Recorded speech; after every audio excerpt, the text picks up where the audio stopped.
अस्सलामुअलैकुम व्यूवर्स, आज की इस वीडियो में मैं आपके सामने प्रेजेंट कर रही हूँ सिंपल प्रेजेंट टेंस और इसके कुछ यूजेस।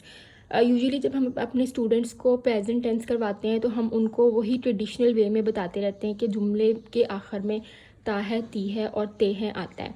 हम उनको ये तो बताते ही नहीं कि टेंस हमें अगर इंग्लिश में दिया होगा तो हमने उसकी पहचान कैसे करनी है।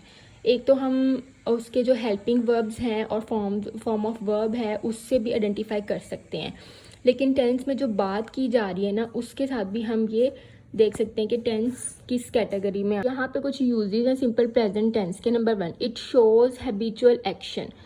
सिंपल प्रेजेंट टेंस को हम यूज़ करते हैं जब हमने कोई एक्शन शो करना हो, यानी कि किसी इंसान की कोई आदत शो करनी हो, जो काम वो डेली बेसिस पे करता हो वो शो करना हो। जैसे मैं कहती हूँ कि मैं रोज़ाना वर्जिश के लिए जाती हूँ, तो इसमें मैं सिंपल प्रेजेंट टेंस का यूज़ करूँगी। इसके अलावा अगर मैं कहती हूँ कि इंग्लिश में आपको एग्जांपल दे दूँ, ही ड्रिंक्स टी एवरी मॉर्निंग, कि वो हर सुबह चाय पीता है, तो ये भी एक हैबिचुअल एक्शन आ गया, यानी कि वो काम जो एक इंसान की आदत बन चुका है उसने करना ही करना है। कुछ और एग्जांपल्स देखते हैं। I get up early every day at the 5 o'clock, मैं हर रोज़ सुबह 5 बजे उठती हूँ। तो इस तरह से हैबिचुअल एक्शन को शो करने के लिए भी सिंपल प्रेजेंट टेंस को यूज़ किया जाता है। Number 2, to express the general truths. अब कुछ ऐसी बातें शो करने के लिए जो होती हैं, यहाँ पे कैटेगरी फॉल करती है नेचर से रिलेटेड, और नेचर से रिलेटेड, और वो किसी इंसान की नेचर से रिलेटेड भी हो सकती है, और जो एक वैसे नेचर है कुदरत उससे रिलेटेड भी हो सकती है। जैसे अगर मैं कहती हूँ कि सूरज मशरिक से निकलता है, sun rises in the east. अब ये एक ऐसी बात है जो कि ये एक अटल हकीकत है, ठीक है, ये फैक्ट है, ये होता ही होता है और ये ता क़यामत ऐसे ही होना है। तो इस तरह की कुछ बातें या कुछ जुमले बोलने के लिए जिसमें हम एक हकीकत बयान करते हैं तो हम सिंपल प्रेजेंट टेंस का यूज़ करते हैं।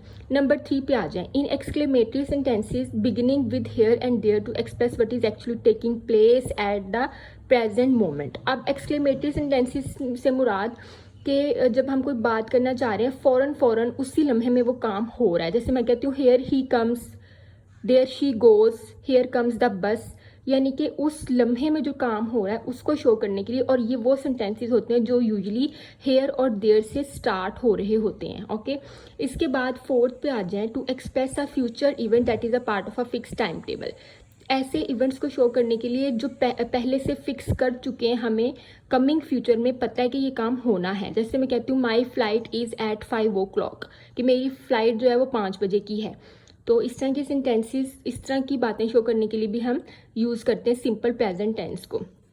अब चलते हैं उर्दू की तरफ। उर्दू में अगर हम देखते हैं तो जुमले की पहचान क्या होती है कि इसके अंदर हम यूज़ करते हैं ता है, ती है और ते हैं। जुमले के आखिर पर ये वाले अल्फाज आ रहे होते हैं।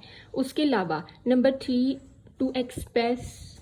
अब हम नंबर 3 पे देखते हैं कि वो क्या चीज़ है जिससे हम अपने टेंस की पहचान कर सकते हैं। यानी कि इंग्लिश में कोई टेंस लिखा है और बच्चा उसे नहीं देख पा रहा कि वो कौन सा टेंस है, तो अगर तो वो नेगेटिव और इंट्रोगेटिव है तो हम सिंपली उसमें डू डज का यूज़ देखेंगे। अगर उसमें डू और डज यूज़ हो रहा है तो वो हमारा प्रेजेंट सिंपल प्रेजेंट टेंस की कैटेगरी में फॉल करेगा। ओके, लेकिन अगर उसके अंदर नेगेटिव भी नहीं है वो और इंट्रोगेटिव भी नहीं है, वो सिंपल अफर्मेटिव सेंटेंस है, तो उसमें हम अपनी फॉर्म ऑफ वर्ब को देखेंगे।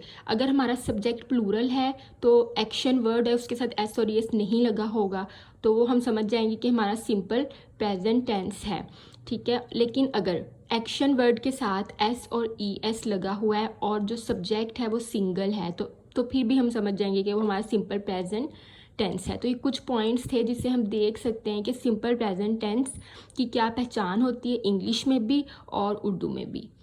इसके बाद इस वीडियो के सेकंड पार्ट में मैं 2 to 3 और ऐसी चीज़ें शो करूँगी जिससे हम किसी भी टेंस को आसानी से देख सकते हैं कि वो कौन सा टेंस है। और मिलते हैं नेक्स्ट वीडियो में, तब तक के लिए अल्लाह हाफिज़।